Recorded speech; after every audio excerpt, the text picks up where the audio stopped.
Hello, welcome back to the YouTube channel of Bethel Evangelical Free Church Hanley. I'm Pastor Gervais Charnley. This is another historic church in Lincolnshire.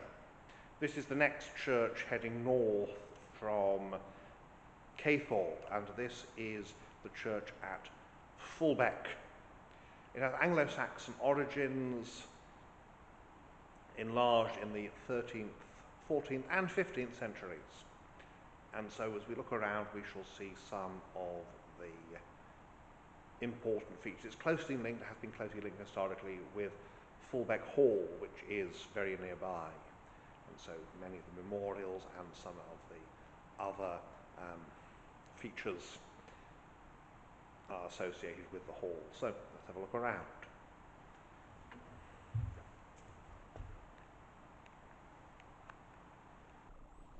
As usual, then, we start at the west end. I forgot to give the dedication. The church is dedicated to St. Nicholas, the patron saint of sailors and children.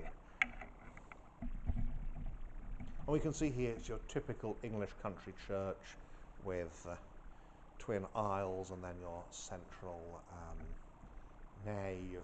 Big, broad chancel arch, which has been restored, and obviously earlier chancel arch would have been a lot smaller. You can see these nice round columns on actually both aisles, and the font is a copy of another one locally. It's a copy of a Norman font, so it's not actually Norman, but it looks like one. And we have here the Nativity with the with the Magi and the shepherds together, although of course they would not have been, and they're not said to have been, in the biblical text. Nice medieval door there with central. You can see there the beam that locks it, and then you go out and lock up the priest's door at the end there. And so up the aisle here we have a number of memorials. Nice benches, what we call pews, but which the Victorians call benches. Memorials to the Fanes of Fulbeck. So William Dashwood Fane, born in India, 1816, legal assistant at the Board of Trade, 1858 to 67, died Fulbeck, 1902, aged 86.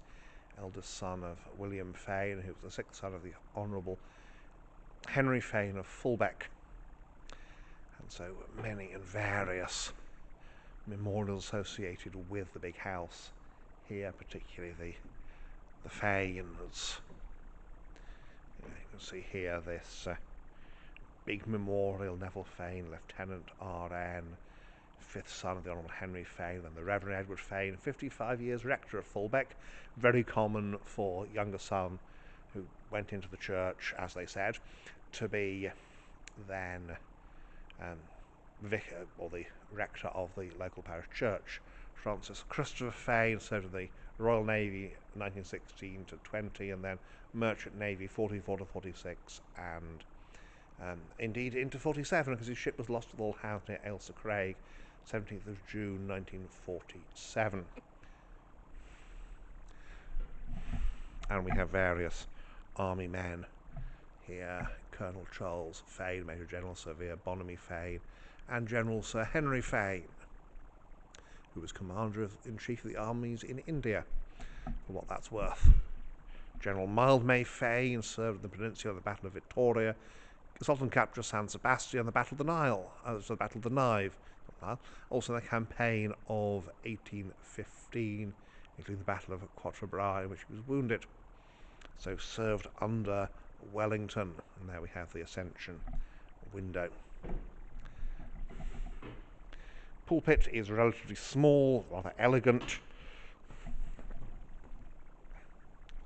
The eagle lectern is either genuinely medieval or a very good copy of a medieval one. Either way, it's very nice. And chancel, nice and large. There's a lot of stained glass here. Of course, it's a big house family, so there's plenty of money in the area. It's a church associated with a country house. So the organ would have been here, where this Good Shepherd banner is now. It's a little organ chamber there. But they've since moved the organ, very helpfully, to the tower, to a gallery there.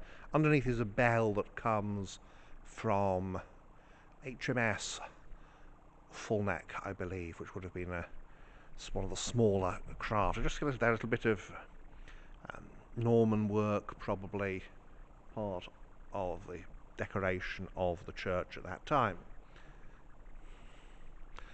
Like so many places, the chancel is enlarged in the 13th century. We have there 13th century sedilia. There is a couple of misericords there, and that was probably used the Easter sepulchre behind. So there's the east window. We have the crucifixion at the top, and then underneath there is the Last Supper.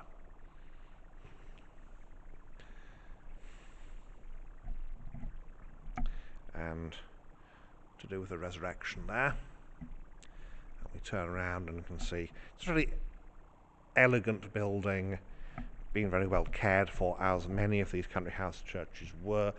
Unlike some, it still is quite well cared for. There are some places where you go and you can see this is a building that's been very much loved, but there's now no money, and it's sliding slowly into decay. Not here, thankfully. And then get round, making sure not to trip over anything. Round into the south aisle here with the font at the back. So that is the outside here. And so here we are outside at Fulbeck, and you can see here behind me the tower and the typical form of a medieval parish church. Notably, of course, there is no spire.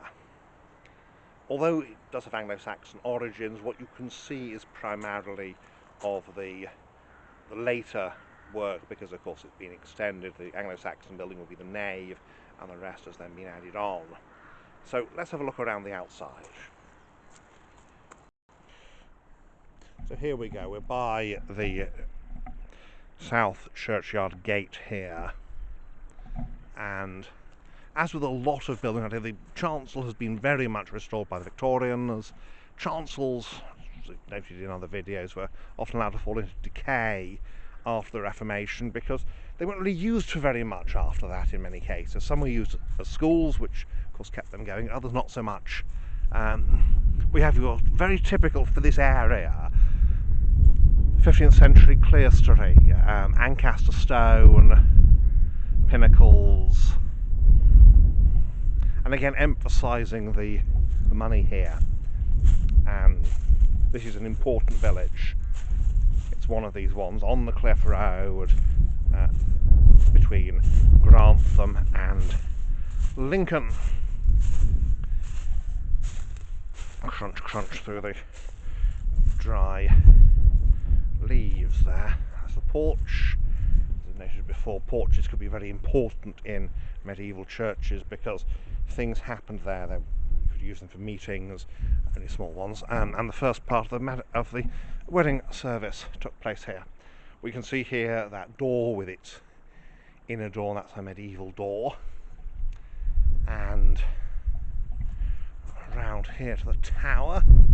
The lower part is the older, and then up to the pinnacles at the top. And that's the latest part, of course. It would be rather odd if the latest part were the bottom part. Although there have been cases where towers have been taken down. That's the hall next door, there's the old rectory on the other side.